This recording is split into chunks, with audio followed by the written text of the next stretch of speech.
let me just say in passing on this, that this issue's been discussed. We realize just from your answers, there's limitations about what you can say.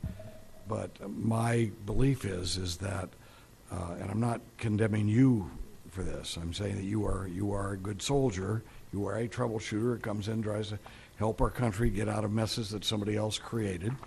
I understand that, but I think that our State Department is being overly sensitive to the feelings of murderous regimes that are now in power in Iraq and Iran.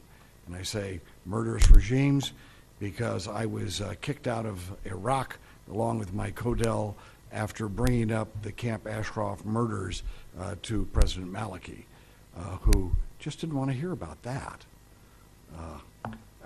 I think that ignoring the slaughter of innocent people is not going to make things better when you're dealing with regimes like Iraq and Iran. I understand they're still in power there, and thus we've got other thousands of people to be concerned about. The thousands of people at Camp Ashraf, if we hurt their feelings, maybe they'll go and slaughter those people too. So I understand you're trying to save lives, but I think that people who are engaged in such activity don't really respect it when you're overly sensitive to their feelings. It seems to me that what we're talking about, Ms. Lee, is that there's been a dishonorable deal made somewhere along the line in our, not this administration, not who knows, last administration, who knows when, but there's been a dishonorable deal somewhere along the line with the mullah regime in Iran that we will not support the opponents of the regime.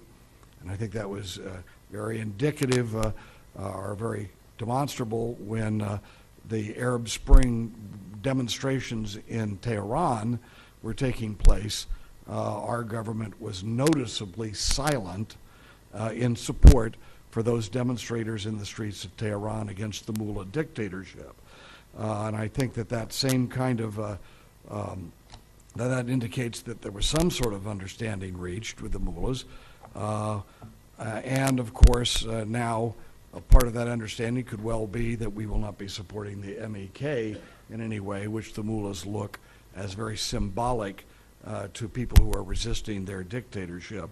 If indeed such a deal has been struck, which people are trying to enforce now while saving the lives of these MEK people, it was a dishonorable deal to begin with. And I know how difficult it would be then at this point to try to save the lives of these people and still keep that deal if the mullahs look at the MEK as they do as opponents to the regime. And as, what's the difference between a freedom fighter and a terrorist? Well, there is a difference between a freedom fighter and a terrorist.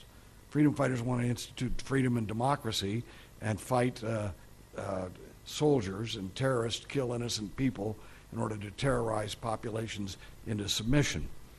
A little bit about, before we hang up here, we're talking about the fly in the ointment here, from what I'm understanding from your testimony, is that the people of Camp Ashraf, who are still there, have said they don't want to leave unless there's an inspection to verify that there aren't any weapons there. Now, why in the world would someone, like that, in that situation, make that demand? Well, I think that's totally rational. And maybe you can tell me where I'm wrong, but we have a situation where, well, first of all, if once they leave, they have to realize who then would verify that there aren't any weapons. It would have to be the Iraqis or the Iranians who would be verifying that, which of course would be unacceptable. I mean, I can't believe whatever they would tell you. They may well plant weapons. The other thing is that the residents of Camp Ashraf remember full well when our government had made an agreement to protect them.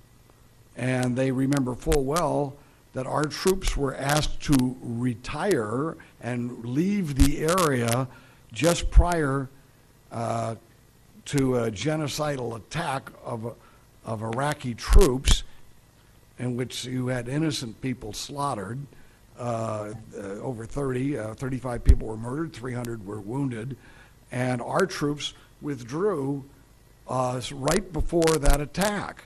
Now, that would kind of eat at people's ability to maybe just trust us that we're going to do the right thing. And then maybe that's the reason they want to make sure that this is verified while they still have a chance to verify it. And by the way, this subcommittee has been denied permission to investigate that incident.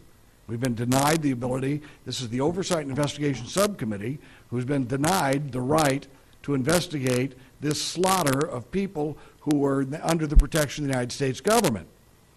And we've been denied that, as well as a number of other aspects of the MEK listing as a terrorist organization.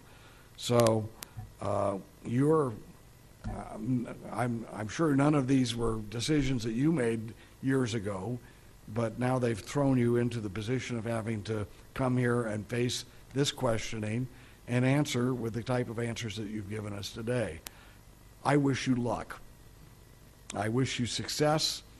I hope that we get these people out of there and we get them over to Camp Liberty, and then we get them to countries around the world that will accept them. And with everything I just said, I know what a tough job you've got, and we're going to work with you, but we're still going to put this administration and our government on the spot when they make decisions like the one we're talking about that lead us to this situation.